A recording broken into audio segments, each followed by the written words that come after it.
With the Old Breed, Disc 2. On the chilly January morning of our first lesson in mortars, we sat on the deck under a bright sky and listened attentively to our instructor. The 60mm mortar is a smooth-bore, muzzle-loaded, high-angle fire weapon. The assembled gun weighs approximately 45 pounds and consists of the tube, or barrel, bipod, and base plate. 2 or sometimes 3 60mm mortars are in each rifle company. Mortars have a high angle of fire and are particularly effective against enemy troops taking cover in defilades or behind ridges where they are protected from our artillery. The Japs have mortars and know how to use them, too. They will be particularly anxious to knock out our mortars and machine guns because of the damage these weapons can inflict on their troops. The sergeant then went over the nomenclature of the gun. He demonstrated the movements of gun drill, during which the bipod was unstrapped and unfolded from carrying position, the base plate set firmly on the deck, the bipod leg spikes pressed into the deck, and the sight snapped into place on the gun. We were divided into 5-man squads and practiced these evolutions until each man could perform them smoothly. During subsequent lessons, he instructed us in the intricacies of the sight, with its cross-level and longitudinal level bubbles, and on how to lay the gun and sight it on an aiming stake lined up with a target. We spent hours learning how to take a compass reading on a target area, then place a stake in front of the gun to correspond to that reading. Each squad competed fiercely to be the fastest and most precise in gun drill. When my turn came to act as number 1 gunner, I would race to the position, unsling the mortar from my right shoulder, set it up, sight in on the base stake, remove my hands from it, and yell, "Ready!" The sergeant would check his stopwatch and give the time. Many shouts of encouragement came from a gunner's squad urging each man on. Each of us rotated as number 1 gunner, as number 2 gunner, who dropped the shells into the tube at number 1's command, and as ammo carriers. We were drilled thoroughly, but were quite nervous about handling live ammunition for the first time. We fired at empty oil drums set on a dry hillside. There were no mishaps. When I saw the first shell burst with a dull bang about 200 yards out on the range, I suddenly realized what a deadly weapon we were dealing with. A cloud of black smoke appeared at the point of impact. Flying steel fragments kicked up little puffs of dust all around an area about 9 by 18 yards. When 3 shells were fired from one weapon, the bursts covered an area about 35 by 35 yards with flying fragments. "Boy, I'd pity any Jap that had all that shrapnel flying around him," murmured one of my more thoughtful buddies. "Yeah, it'll tear their asses up all right, but don't forget they're going to be throwing stuff at you just as fast as they can," said the mortar sergeant. This, I realized, was the difference between war and hunting. When I survived the former, I gave up the latter. We also received training in hand-to-hand combat. This consisted mostly of judo and knife fighting. To impress us with the effectiveness of his subject, the judo instructor methodically slammed each of us to the ground as we tried to rush him. "What good is this kind of fighting going to do us if the Japs can pick us off with machine guns and artillery at 500 yards?" someone asked. "When dark comes in the Pacific," the instructor replied, "the Japs always send men into our positions to try to infiltrate the lines or just to see how many American throats they can slit. They are tough, and they like close-in fighting. You can handle them, but you've got to know how." Needless to say, we paid close attention from then on. "Don't hesitate to fight the Japs dirty. Most Americans, from the time they are kids, are taught not to hit below the belt, It's not sportsmanlike. Well, nobody has taught the Japs that, and war ain't sport. Kick him in the balls before he kicks you in yours," growled our instructor. We were introduced to the Marine's foxhole companion, the K-bar knife. This deadly piece of cutlery was manufactured by the company bearing its name. The knife was a foot long, with a 7-inch long by 1.5-inch wide blade. The 5-inch handle was made of leather washers packed together and had USMC stamped on the blade side of the upper handguard. Light for its size, the knife was beautifully balanced. Everybody has heard a lot about all those kinds of fancy fighting knives that are, or should be, carried by infantry troops. Throwing knives, stilettos, daggers, and all that stuff. Most of it is nothing but bull. Sure, you'll probably open more cans of sea rations than Japs with this knife, but if a Jap ever jumps in your hole, you're better off with a K-bar than any other knife. It's the very best, and it's rugged, too. If you guys were going to fight Germans, I'd guess you'd never need a fighting knife, but with the Japs, it's different. I guarantee that you or the man in the next foxhole will use a K-bar on a Jap infiltrator before the war is over." He was right. The U.S. Marine Corps still uses K-bars, fine fighting knife. The manufacturer's name now has become to Marines a noun, K-bar, meaning their fighting knife. All of our instructors at Camp Elliott did a professional job. They presented us with the material and made it clear that our chances of surviving the war depended to a great extent on how well we learned. As teachers, they had no problem with student motivation. But I don't recall that anyone actually comprehended what was happening outside our own training routine. Maybe it was the naive optimism of youth, but the awesome reality that we were training to be cannon fodder in a global war that had already snuffed out millions of lives never seemed to occur to us. The fact that our lives might end violently, or that we might be crippled while we were still boys, didn't seem to register. The only thing that we seemed to be truly concerned about was that we might be too afraid to do our jobs under fire. An apprehension nagged at each of us that he might appear to be yellow if he were afraid. One afternoon, 2 veterans of the Bougainville campaign dropped into my barracks to chat with some of us. They had been members of the Marine Raider Battalion that had fought so well along with the 3rd Marine Division on Bougainville.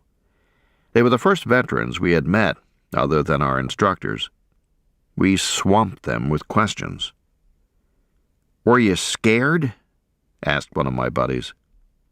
"Scared? Are you kidding?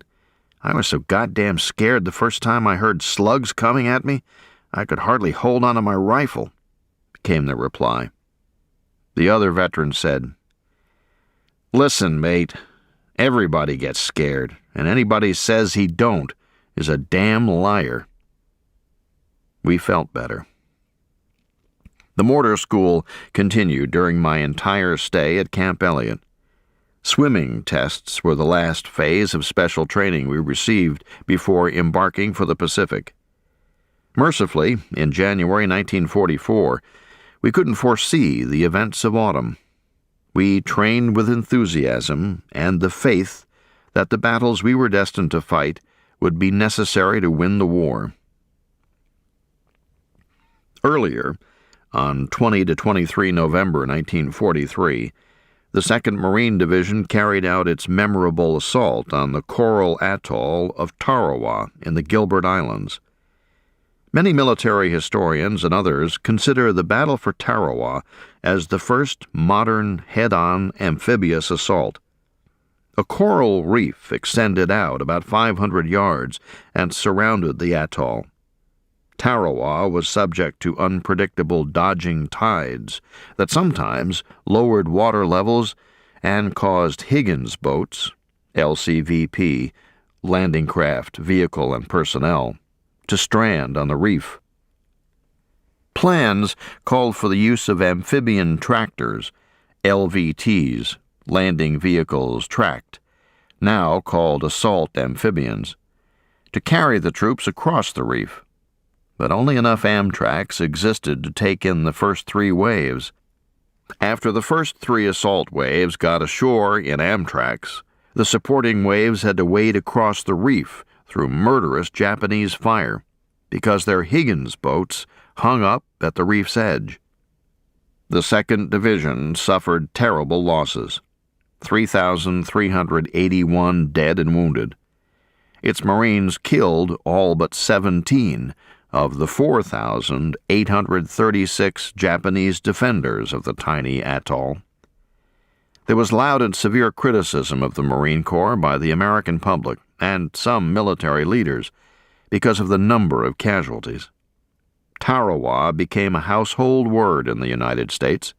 It took its rightful place with Valley Forge, the Alamo, Belleau Wood, and Guadalcanal as a symbol of American courage and sacrifice.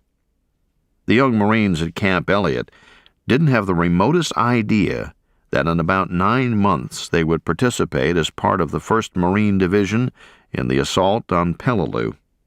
That battle would prove to be so vicious and costly that the division's losses would just about double those of the 2nd Marine Division at Tarawa. To add tragedy to its horror, hindsight would show that the seizure of Peleliu was of questionable necessity. As more than one Marine historian has said, it's unfortunate to the memory of the men who fought and died on Peleliu that it remains one of the lesser-known and poorly understood battles of World War II. Overseas at last. Early on the morning of 28 February 1944, the men of the 46th Replacement Battalion got off trucks at Dockside in San Diego Harbor and lined up to board a troop ship that would take us to the Pacific. The President Polk had been a luxury liner of the President Line during peacetime. Painted battleship gray, the ship now looked gloomy and ominous with its anti-aircraft guns and life rafts. I had the uneasy feeling that this was going to be a one-way trip for some of us. Loaded down with full transport pack, bedroll, mattress with canvas cover, M1 carbine, and helmet, I struggled up a steep gangplank. Once on deck, we went into our troop compartment 1 deck below. A blast of hot, foul air hit me as I entered the hatch and started down the ladder. About halfway down, the man in front of me slipped and clattered to the bottom. We were all concerned about his fall and helped him up and into his gear again.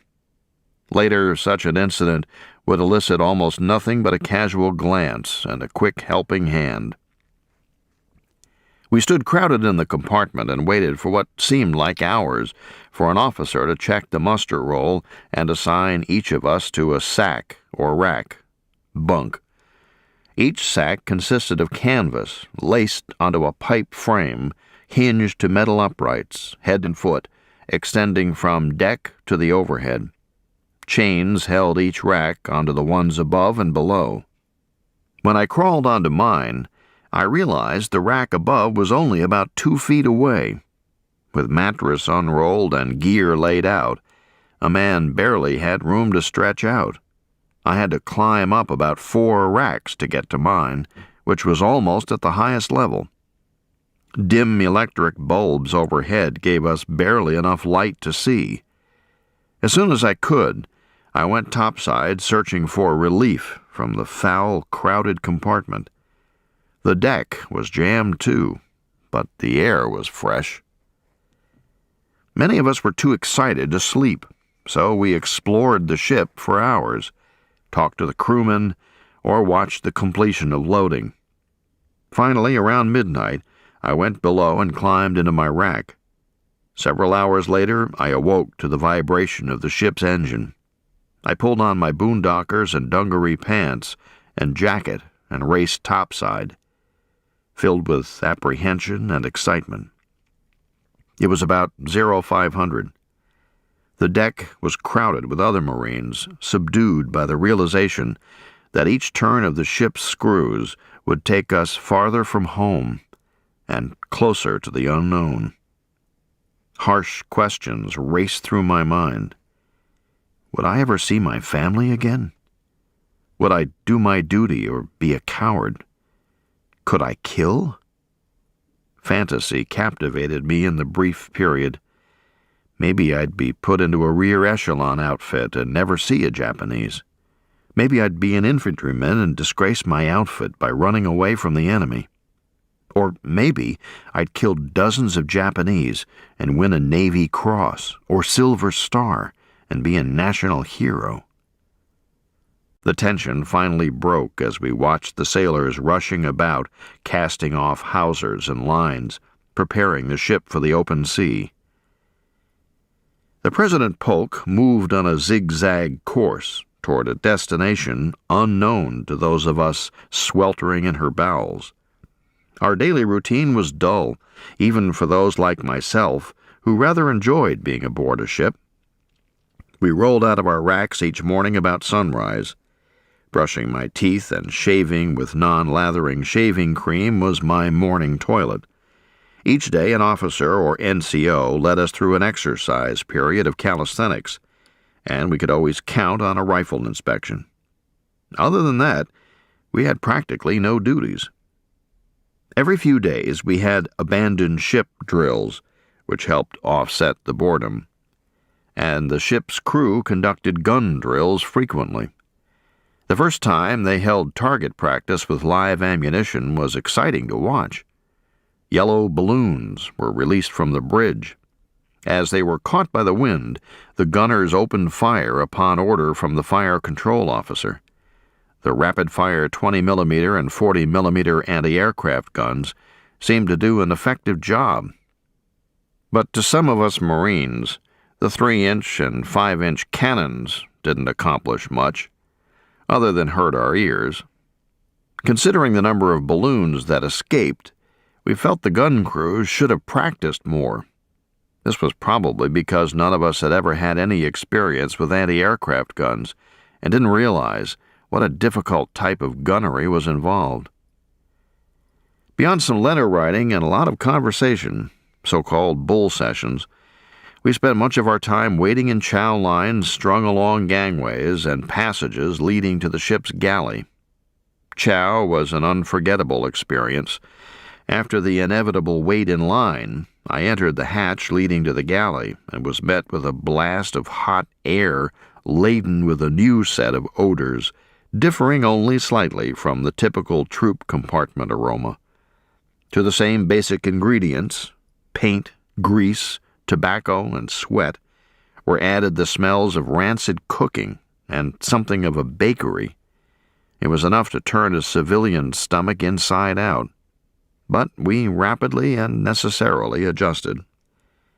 We moved along the cafeteria-style line and indicated to sweating Navy messmen what foods we wanted served onto shining compartmentalized steel trays.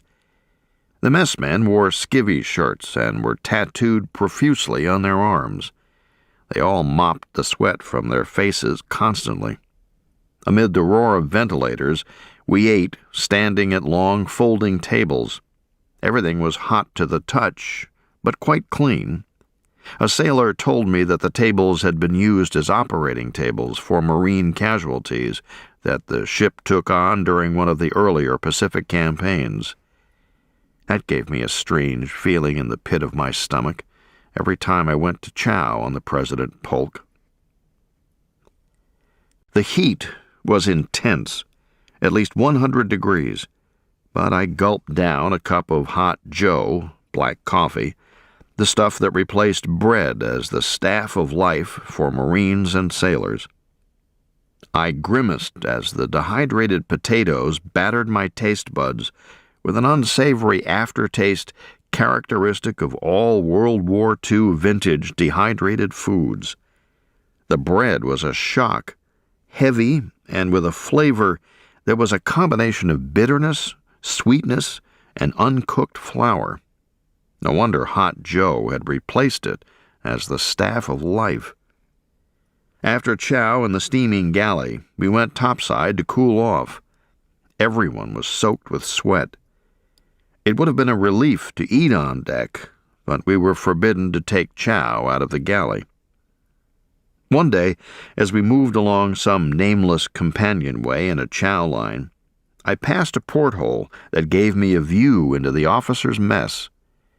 There I saw Navy and Marine officers clad neatly in starched khakis, sitting at tables in a well-ventilated room. White-coated waiters served them pie and ice cream.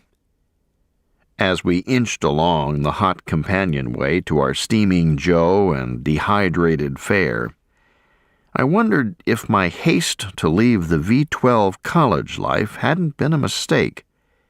After all, it would have been nice to have been declared a gentleman by Congress and to have lived like a human being aboard ship.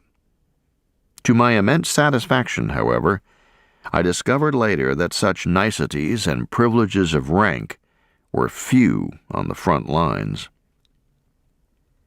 During the morning of 17 March, we looked out across the bow and saw a line of white breakers on the horizon. The Great Barrier Reef extends for thousands of miles, and we were to pass through it to New Caledonia. As we neared the reef, we saw several hulks of wooden ships stranded high and dry, apparently blown there years ago by some storm. As we closed on the harbor of Noumea, we saw a small motor launch head our way. The Polk signaled with flags and blinker lights to this pilot boat, which soon pulled alongside. The pilot climbed a ladder and boarded the ship. All sorts of nautical protocol and mutual greetings between him and the ship's officers ensued as he went to the bridge to guide us in. This man was a middle-aged, pleasant-looking civilian, dressed in a neat white Panama suit, straw hat, and black tie. Surrounded by sailors in blue denim and ship's officers in khaki, he looked like a fictional character out of some long-forgotten era. The blue water of the Pacific turned to green as we passed into the channel leading into the harbor of Noumea. There was a pretty white lighthouse near the harbor. White houses with tile roofs nestled around it and up the base of slopes of high mountains. The scene reminded me of a photo of some picturesque little Mediterranean seaport. The President Polk moved slowly through the harbor as the speaker system ordered a special sea detail to stand by. We tied up to a dock with long warehouses where United States military personnel were moving crates and equipment. Most of the shipping I saw was U.S. Navy, but there also were some American and foreign merchant freighters along with a few quaint-looking civilian fishing boats. The first Pacific native I saw wasn't dressed in a hula skirt or waving a spear, but nonchalantly driving a freight-moving tractor on the dock. He was a short, muscular man, black as ink, clad only in a loincloth with a bone in his nose and a bushy head of kinky hair, like a fuzzy-wuzzy out of a Kipling story. The incredible thing about his hair was its color, beautiful amber. A sailor explained that the natives were fond of bleaching their hair with bluing they got from Americans in exchange for seashells. Bone in the nose notwithstanding, the man was an admirable tractor driver. New Caledonia. After weeks at sea, cramped into a troop ship, we were relieved to move onto land again. We piled into Marine Corps trucks and drove through the main section of Noumea. I was delighted to see the old French architecture, which reminded me of the older sections of Mobile and New Orleans. The trucks sped along a winding road with mountains on each side. We saw small farms and a large nickel mine in the valley. Some of the land was cleared, but thick jungle covered much of the low areas. Although the weather was pleasant and cool, The palms and other growth attested to the tropical climate. After several miles, we turned into Camp St. Louis, where we would undergo further training before being sent up north to the combat zone as replacements. Camp St. Louis was a tent camp comprised of rows of tents and dirt streets. We were assigned to tents, stowed our gear, and fell in for Chow. The galley rested on a hill just past the camp's brig. In full view were two wire cages about the size of phone booths. We were told that those who caused trouble were locked in there, and a high-pressure fire hose was turned on them periodically. The strictness of discipline at Camp St. Louis caused me to assume the explanation of the cages was true. In any event, I resolved to stay out of trouble. Our training consisted of lectures and field exercises. Combat veteran officers and NCOs lectured on Japanese weapons, tactics, and combat methods. Most of the training was thorough and emphasized individual attention. We worked in groups of 10 or 12. I usually was placed in a squad instructed by a big red-headed corporal who had been in a Marine Raider battalion during the fighting in the Solomon Islands. Big Red was good-natured, but tough as nails. He worked us hard. One day he took us to a small rifle range and taught us how to fire a Japanese pistol, rifle, and heavy and light machine guns. After firing a few rounds from each, Red put about 5 of us into a pit about 5 feet deep with a 1-foot embankment in front and the steep slope of a ridge behind as a backstop. One important thing you must learn fast to survive is exactly what enemy fire sounds like coming at you and what kind of weapon it is. Now, when I blow this whistle, get down and stay down until you hear the whistle again. If you get up before the signal, you'll get your head blowed off, and the folks back home will get your insurance. Red blew the whistle, and we got down. He announced each type of Japanese weapon and fired several rounds from it over our hole into the bank. Then he and his assistants fired them all together for about 15 seconds. It seemed a lot longer. The bullets popped and snapped as they went over. Several machine gun tracers didn't embed in the bank, but bounced off and rolled, white-hot, sizzling and sputtering, into the hole. We cringed and shifted about, but no one got burned. This was one of the most valuable training exercises we underwent. There were instances later on Peleliu and Okinawa, which it prepared me to come through unscathed. A salty sergeant conducted bayonet training. He had been written about in a national magazine because he was so outstanding. On the cinder-covered street of an old raider camp, I witnessed some amazing feats by him. He instructed us in how to defend ourselves bare-handed against an opponent's bayonet thrust. "Here's how it's done," he said. He picked me out of the squad and told me to charge him and thrust the point of my bayonet at his chest when I thought I could stick him. I got a mental image of myself behind bars at Mare Island Naval Prison for bayoneting an instructor, so I veered off just before making my thrust. "What the hell's the matter with you? Don't you know how to use a bayonet?" "But, Sarge, if I stick you, they'll put me in Mare Island." "There's less chance of you bayoneting me than of me whipping your ass for not following my orders."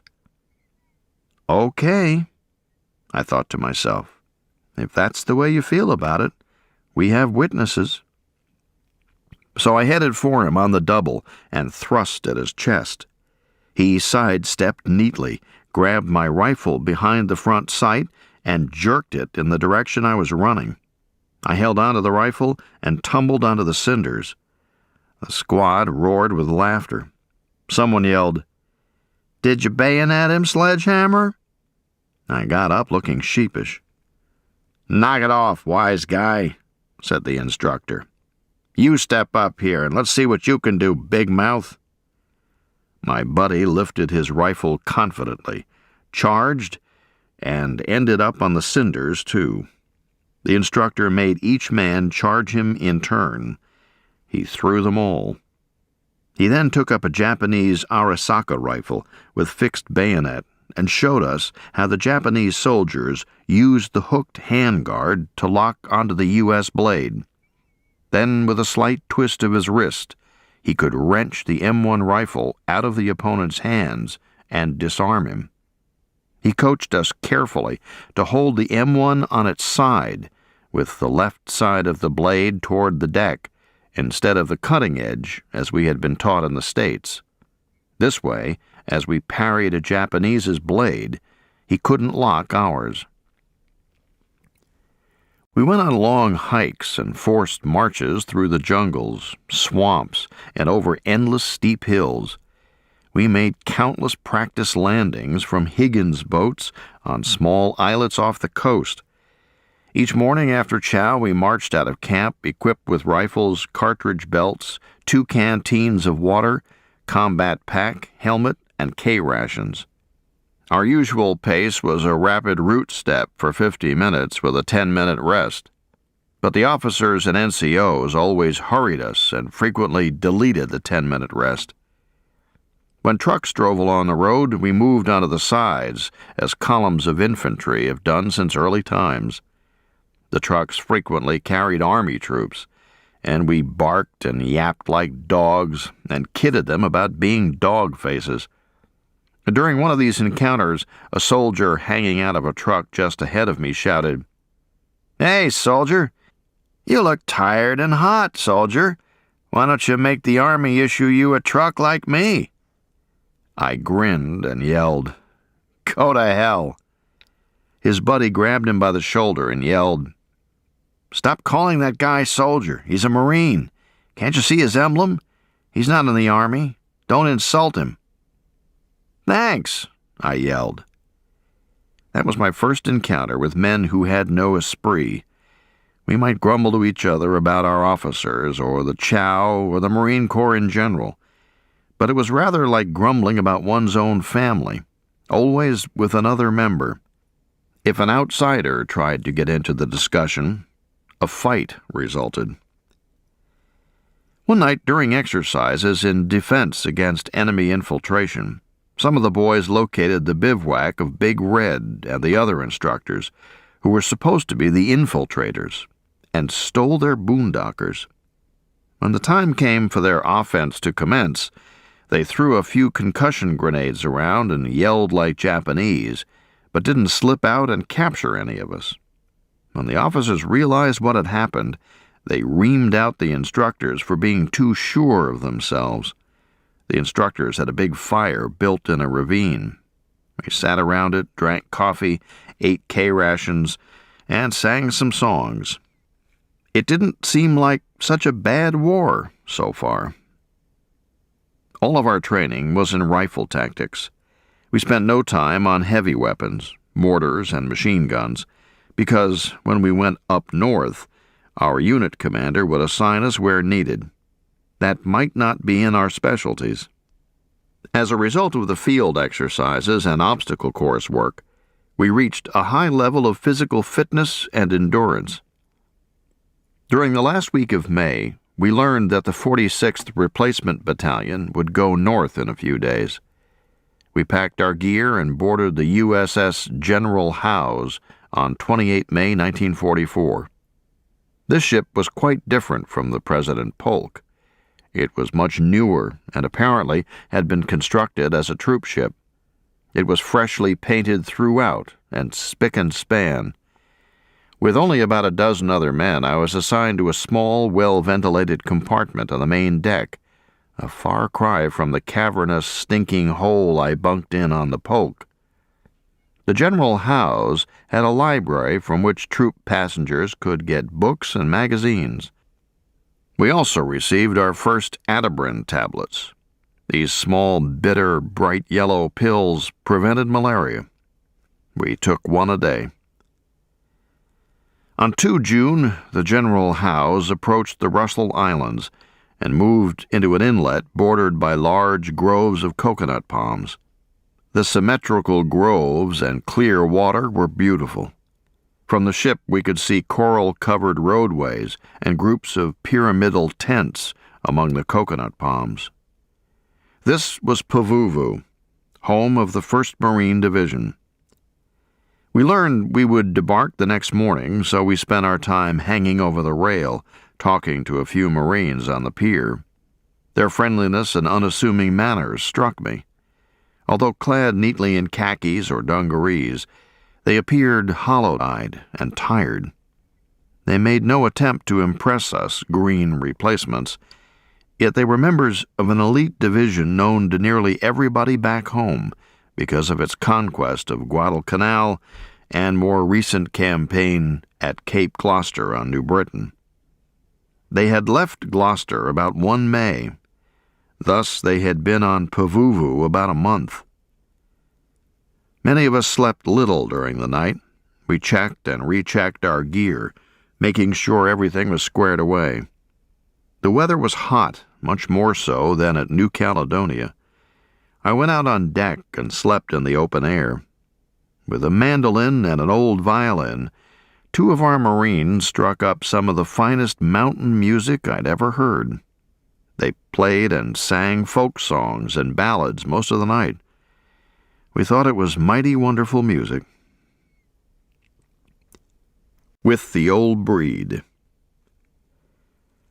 About 0900, the morning of 3 June 1944, carrying the usual mountain of gear, I trudged down the gangplank of the General Howe's. As we moved to waiting trucks, we passed a line of veterans waiting to go aboard for the voyage home. They carried only packs and personal gear, no weapons. Some said they were glad to see us because we were their replacements. They looked tanned and tired, but relieved to be headed home. For them, the war was over. For us, it was just beginning. In a large parking area paved with crushed coral, a lieutenant called out our names and counted us off into groups. To my group of 100 or more, he said, "3rd Battalion, 5th Marines." If I had had an option, and there was none, of course, as to which of the 5 Marine divisions I served with, it would have been the 1st Marine Division. Ultimately, the Marine Corps had 6 divisions that fought with distinction in the Pacific, but the 1st Marine Division was in many ways unique. It had participated in the opening American offensive against the Japanese at Guadalcanal, and already had fought a 2nd major battle at Cape Gloucester, north of the Solomon Islands. Now its troops were resting, preparing for a 3rd campaign in the Palau Islands. Of regiments, I would have chosen the 5th Marines. I knew about its impressive history as a part of the 1st Marine Division, but I also knew that its record went back to France in World War I. Other Marines I knew in other divisions were proud of their units and of being Marines, as well they should have been. But the 5th Marines and the 1st Marine Division carried not only the traditions of the Corps, but had traditions and a heritage of their own, a link through time with the old Corps. The fact that I was assigned to the very regiment and division I would have chosen was a matter of pure chance. I felt as though I had rolled the dice and won. The history of the 5th Marines continued after World War II. The regiment fought in the Korean War and again in Vietnam. Thus, it is the only Marine regiment to have fought in all of the nation's major wars in this century. No Marine division fought in World War I. The 5th and 6th Marine regiments fought in France as part of the 2nd Division Regular American Expeditionary Force, AEF, a mixed unit of Marine and Army brigades. But the 1st Marine Division was the only Marine division to fight in Korea. Along with the 3rd Marine Division, it also fought in Vietnam.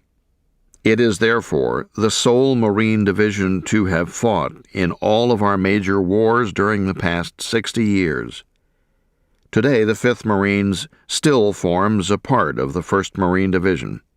Stationed on the West Coast, the division can deploy units for duty in the Western Pacific. The trucks drove along winding coral roads by the bay and through coconut groves.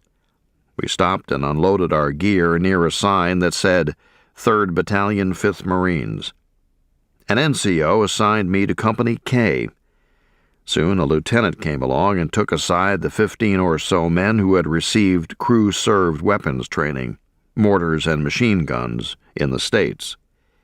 He asked each of us which weapon he wanted to be assigned to in the company. I asked for 60mm mortars, and tried to look too small to carry a 70-pound flamethrower. He assigned me to mortars, and I moved my gear into a tent that housed the 2nd Squad of the 60mm mortar section. For the next several weeks, I spent most of my time during the day on work parties building up the camp. The top sergeant of Company K, 1st Sergeant Malone, would come down the company's street shouting, "All the new men outside for a work party, on the double." Most of the time, the company's veterans weren't included. Pavuvu was supposed to be a rest camp for them after the long, wet, debilitating jungle campaign on Cape Gloucester. When Malone needed a large work party, he would call out, "I need every available man." So we referred to him as Available Malone. None of us, old hands or replacements, could fathom why the division command chose Pavuvu. Only after the war did I find out that the leaders were trying to avoid the kind of situation the 3rd Marine Division endured when it went into camp on Guadalcanal after its campaign on Bougainville. Facilities on Guadalcanal, by then a large rear area base, were reasonably good, but the High Command ordered the 3rd Division to furnish about 1,000 men each day for working parties all over the island. Not only did the Bougainville veterans get little or no rest, but when replacements came, the division had difficulty carrying out its training schedule in preparation for the next campaign, Guam. If Pavuvu seemed something less than a tropical paradise to us replacements, fresh from the States and New Caledonia, it was a bitter shock to the Gloucester veterans. After Guadalcanal, the 1st Marine Division went to Melbourne, Australia, for rest and refitting for the New Britain campaign. When Cape Gloucester ended, the men assumed they were headed back to Australia. Instead, they were dumped on a deserted island in the Russell Islands group, 60 miles from Guadalcanal. When ships entered Makiti Bay, as the General Howe's had, Pavuvu looked picturesque. But once ashore, one found the extensive coconut groves choked with rotting coconuts. The apparently solid ground was soft and turned quickly to mud when subjected to foot or vehicular traffic. Pavuvu was the classical embodiment of the Marine term boondocks. It was impossible to explain after the war what life on Pavuvu was like. Most of the griping about being rock-happy and bored in the Pacific came from men stationed at the big rear echelon bases like Hawaii or New Caledonia. Among their main complaints were that the ice cream wasn't good, the beer not cold enough, or the USO shows too infrequent. But on Pavuvu, simply living was difficult. For example, most of the work parties I went on in June and July were pick and shovel details to improve drainage or pave walkways with crushed coral, just to get us out of the water. Regulations called for wooden decks in all tents, but I never saw one on Pavuvu. Of all the work parties, the one we hated most was collecting rotten coconuts. We loaded them onto trucks to be dumped into a swamp. If we were lucky, the coconut sprout served as a handle, but more often the thing fell apart, spilling stinking coconut milk over us. We made sardonic, absurd jokes about the vital, essential, classified work we were doing for the war effort, and about the profundity and wisdom of the orders we received. In short, we were becoming Asiatic, a Marine Corps term denoting a singular type of eccentric behavior, characteristic of men who had served too long in the Far East. I had done a good deal of complaining about Pavuvu's chow and general conditions during my first week there. One of the veterans in our company, who later became a close friend, told me in a restrained but matter-of-fact way that until I had been in combat, there was really nothing to complain about. Things could be a good deal worse, he said, and advised me to shut up and quit whining. He shamed me thoroughly. But for the first weeks on Pavuvu, the stench of rotting coconuts permeated the air. We could even taste it in the drinking water. I'm still repulsed, even today, by the smell of fresh coconut. The most loathsome vermin on Pavuvu were the land crabs. Their blue-black bodies were about the size of the palm of a man's hand, and bristles and spines covered their legs. These ugly creatures hid by day and roamed at night. Before putting on his boondockers each morning, every man in the 1st Marine Division shook his shoes to roust the land crabs. Many mornings I had one in each shoe, and sometimes two. Periodically, we reached the point of rage over these filthy things and chased them out from under boxes, sea bags, and cots. We killed them with sticks, bayonets, and entrenching tools. After the action was over, we had to shovel them up and bury them, or a nauseating stench developed rapidly in the hot, humid air. Each battalion had its own galley, but chow on Pavuvu consisted mainly of heated sea rations, dehydrated eggs, dehydrated potatoes, and that detestable canned meat called spam. The synthetic lemonade, so-called battery acid, that remained after chow was poured on the concrete slab deck of the galley to clean and bleach it. It did a nice job. As if hot sea rations didn't get tedious week in and week out, we experienced a period of about 4 days when we were served oatmeal morning, noon, and night. Scuttlebutt was that the ship carrying our supplies had been sunk.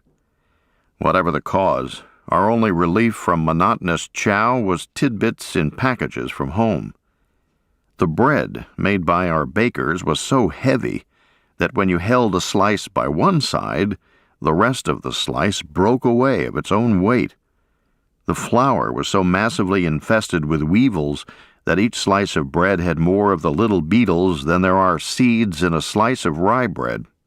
We became so inured to this sort of thing, however, that we ate the bread anyway.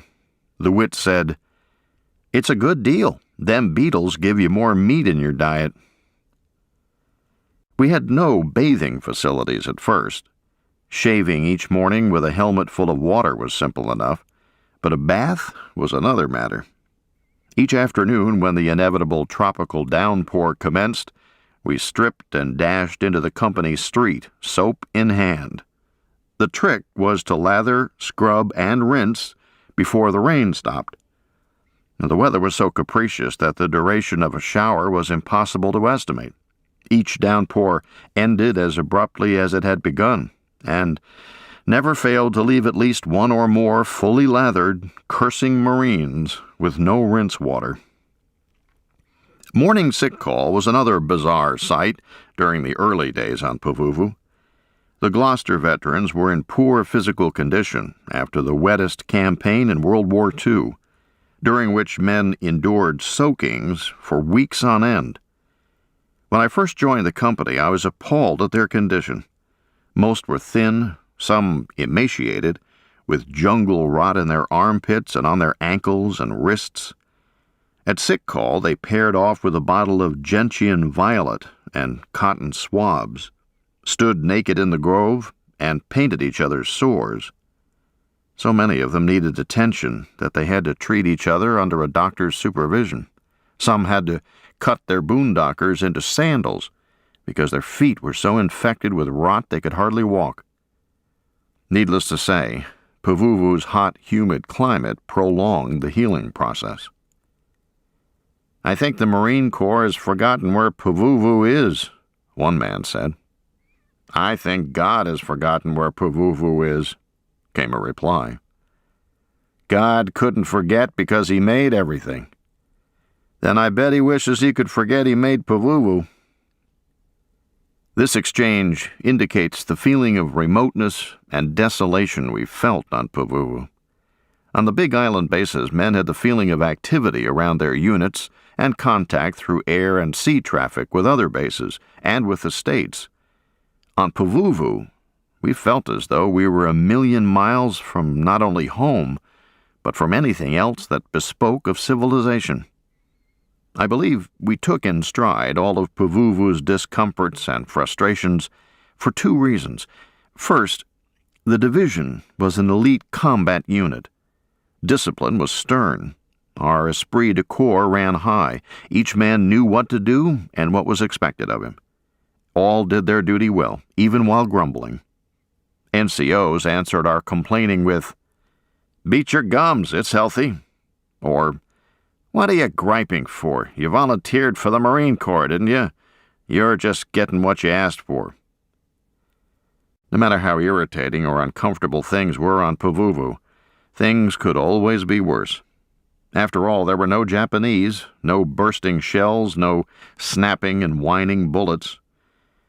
And we slept on cots. Second, makeup of the division was young. About 80% were between the ages of 18 and 25. About half were under 21 when they came overseas. Well-disciplined young men can put up with a lot, even though they don't like it. And we were a bunch of high-spirited boys, proud of our unit.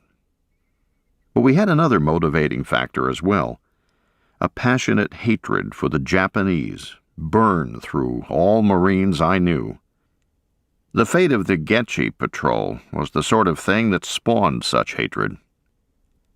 During the first week of the Guadalcanal campaign, the Marines captured a Japanese soldier who claimed some of his starving comrades west of the Matanico River would surrender if the Marines would liberate them.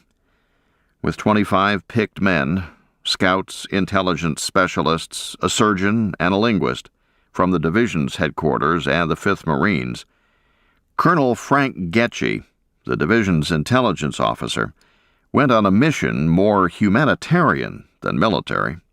The Japanese ambushed the patrol as it debarked from landing craft in the darkness.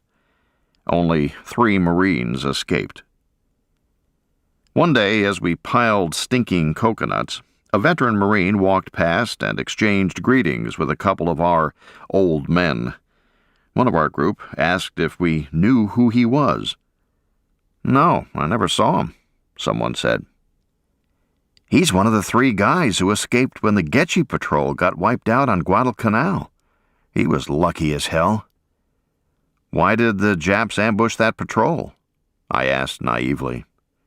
A veteran looked at me with unbelief and said slowly and emphatically, "Because they're the meanest sons of bitches that ever lived." The Getchi Patrol incident, plus such Japanese tactics as playing dead and then throwing a grenade, or playing wounded, calling for a corpsman, and then knifing the medic when he came, plus the sneak attack on Pearl Harbor, caused Marines to hate the Japanese intensely and to be reluctant to take prisoners. The attitudes held toward the Japanese by non-combatants, or even sailors or airmen, often did not reflect the deep personal resentment felt by Marine infantrymen.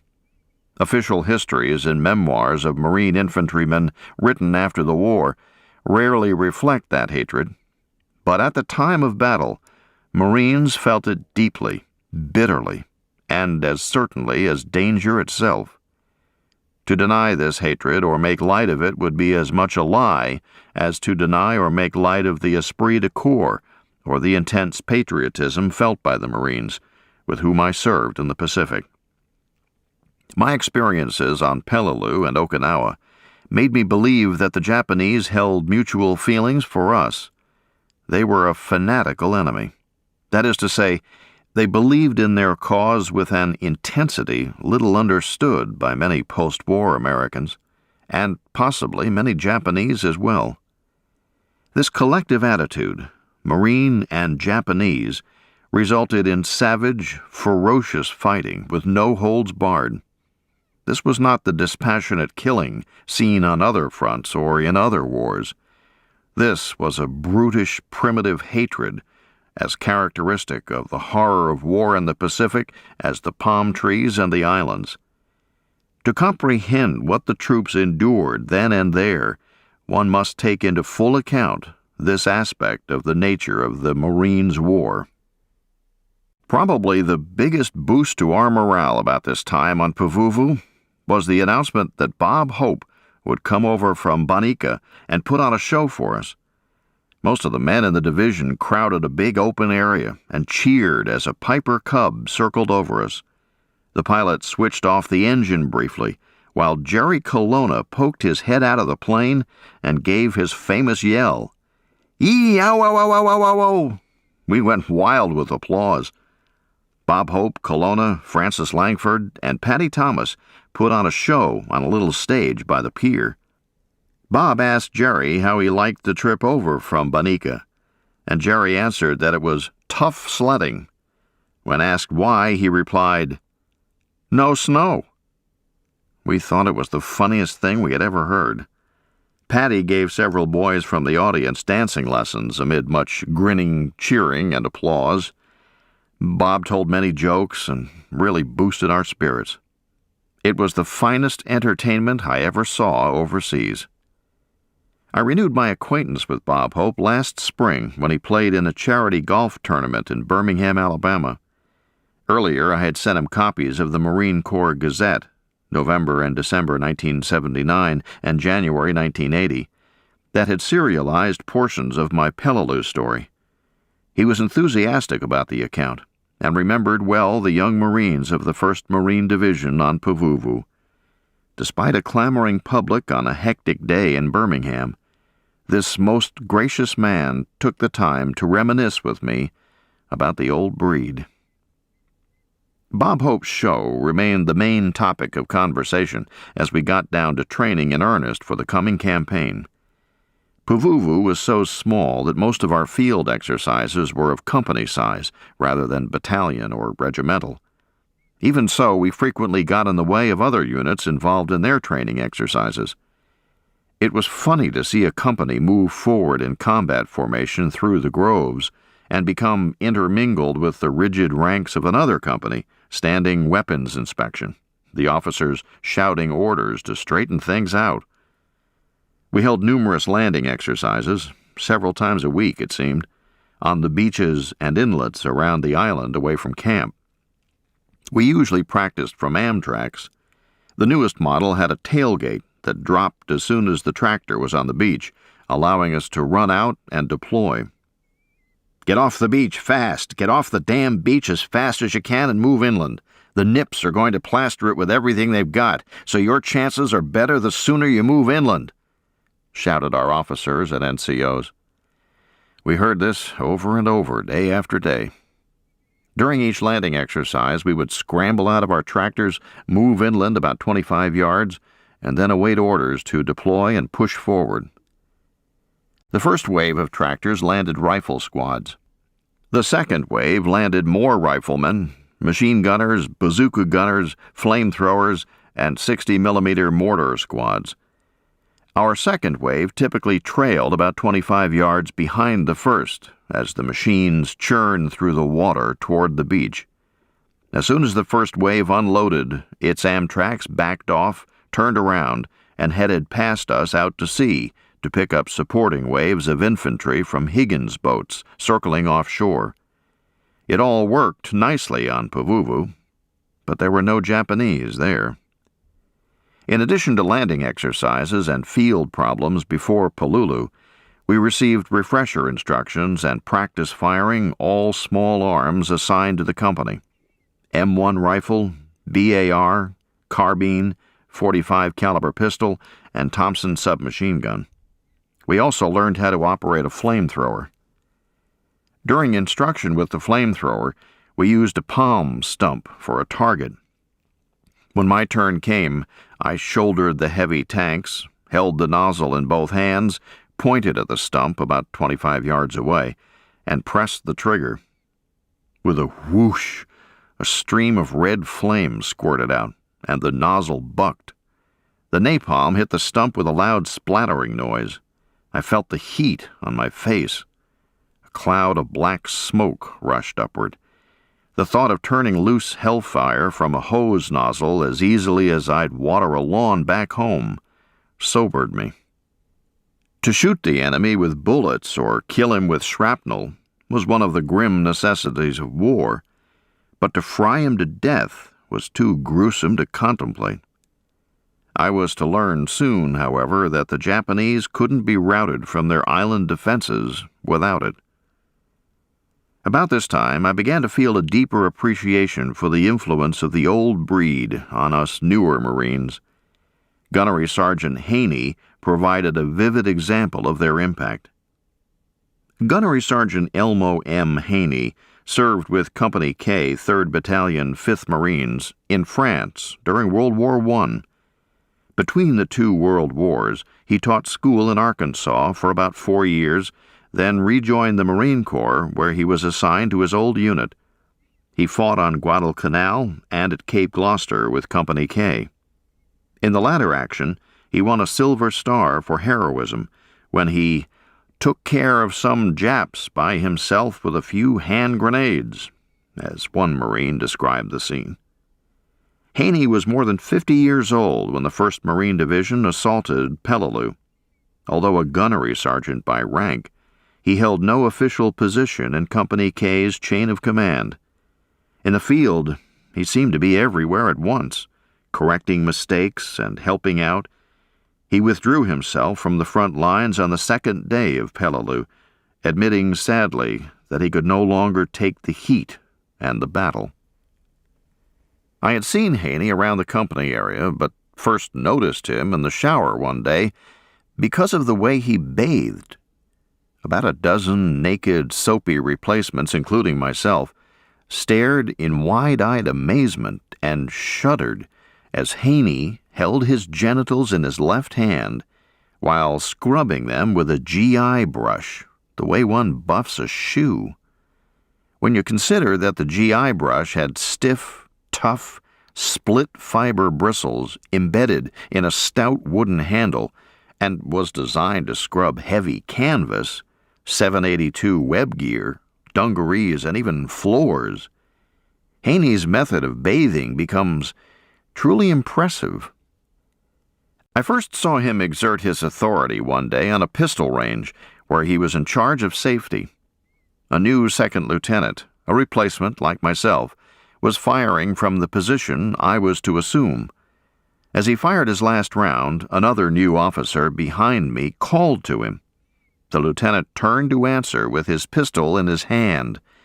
Haney was sitting next to me on a coconut log bench and hadn't uttered a word except for the usual firing range commands. When the lieutenant turned the pistol's muzzle away from the target, Haney reacted like a cat leaping on its prey. He scooped up a large handful of coral gravel and flung it squarely into the lieutenant's face. He shook his fist at the bewildered officer and gave him the worst bawling out I ever heard.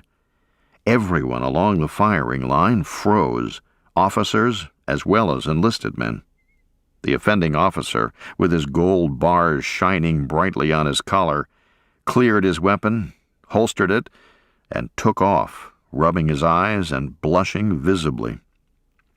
Haney returned to his seat as though nothing had happened. Along the firing line, we thawed. Thereafter, we were much more conscious of safety regulations. Haney was about my size at 135 pounds, with sandy crew-cut hair and a deep tan. He was lean, hard, and muscular. Although not broad-shouldered or well-proportioned, his torso reminded me of some anatomy sketch by Michelangelo. Every muscle stood out in stark definition. He was slightly barrel-chested, with muscles heaped up on the back of his shoulders so that he almost had a hump. Neither his arms nor his legs were large, but the muscles in them reminded me of steel bands. His face was small-featured, with squinting eyes, and looked as though it was covered with deeply tanned, wrinkled leather. Haney was the only man I ever knew in the outfit who didn't seem to have a buddy. He wasn't a loner in the sense that he was sullen or unfriendly.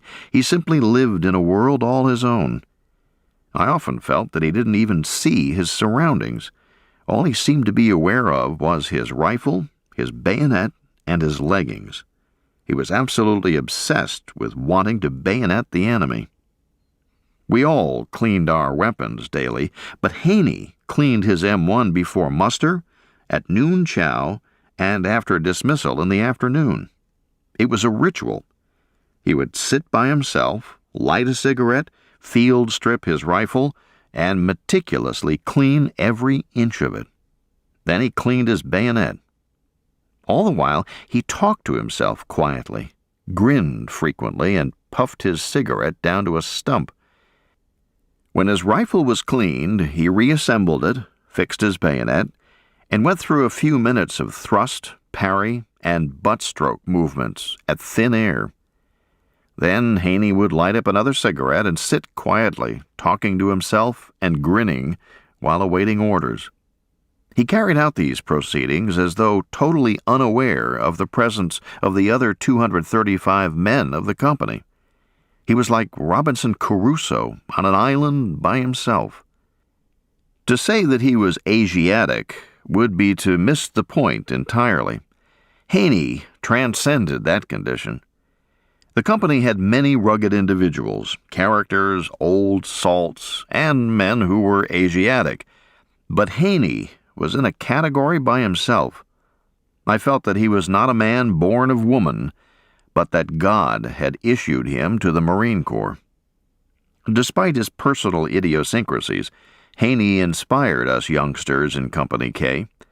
He provided us with a direct link to the old Corps. To us, he was the old breed. We admired him, and we loved him. Then there was Company K's commanding officer, Captain Ack Haldane. Captain Andrew Allison Haldane, USMCR, was born 22 August 1917 in Lawrence, Massachusetts. He graduated from Bowdoin College, Brunswick, Maine in 1941. Captain Haldane served with the 1st Marine Division on Guadalcanal and was commanding officer of Company K at Cape Gloucester, where he won the Silver Star. During a 5-day battle, he and his Marines repulsed 5 Japanese bayonet charges within 1 hour in the pre-dawn darkness.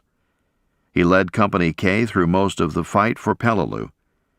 On 12 October 1944, 3 days before the Marines came off the lines, he died in action.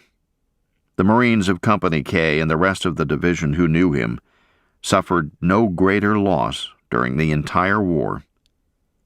Bowdoin College annually honors the memory of Captain Haldane by presenting the Haldane Cup to a graduating senior who has displayed outstanding qualities of leadership and character. The cup was a gift from officers who had served with Captain Haldane in the Pacific. Among them was the late Senator from Illinois, Paul Douglas, himself a member of the 5th Marines on Peleliu and Okinawa. Late one afternoon, as we left the rifle range, a heavy rain set in. As we plodded along Pavuvu's muddy roads, slipping and sliding under the downpour, we began to feel that whoever was leading the column had taken a wrong turn and that we were lost. At dusk in the heavy rain, every road looked alike, a flooded trail cut deeply with ruts, bordered by towering palms, winding aimlessly through the gloom. As I struggled along, feeling chilled and forlorn, and trying to keep my balance in the mud, a big man came striding from the rear of the column. He walked with the ease of a pedestrian on a city sidewalk. As he pulled abreast of me, the man looked at me and said, "Lovely weather, isn't it, son?" I grinned at Haldane and said, "Not exactly, sir." He recognized me as a replacement and asked how I liked the company. I told him I thought it was a fine outfit. "You're a Southerner, aren't you?" he asked. I told him I was from Alabama. He wanted to know all about my family, home, and education. As we talked, the gloom seemed to disappear, and I felt warm inside. Finally, he told me it wouldn't rain forever, and we could get dry soon. He moved along the column, talking to other men as he had to me. His sincere interest in each of us as a human being helped to dispel the feeling that we were just animals training to fight. Acclaimed by superiors and subordinates alike for his leadership abilities, Captain Haldane was the finest and most popular officer I ever knew. All of the Marines in Company K shared my feelings. Called the Skipper, he had a strong face full of character, a large prominent jaw, and the kindest eyes I ever saw. No matter how often he shaved or how hard he tried, he always had a 5 o'clock shadow. He was so large that the combat pack on his back reminded me of the bulge of his wallet, while mine covered me from neck to waist. Although he insisted on strict discipline, the captain was a quiet man who gave orders without shouting. He had a rare combination of intelligence, courage, self-confidence, and compassion that commanded our respect and admiration. We were thankful that Akak was our skipper, felt more secure in it, and felt sorry for other companies not so fortunate. While some officers on Pavuvu thought it necessary to strut or order us around to impress us with their status, Haldane quietly told us what to do. We loved him for it, and did the best job we knew how.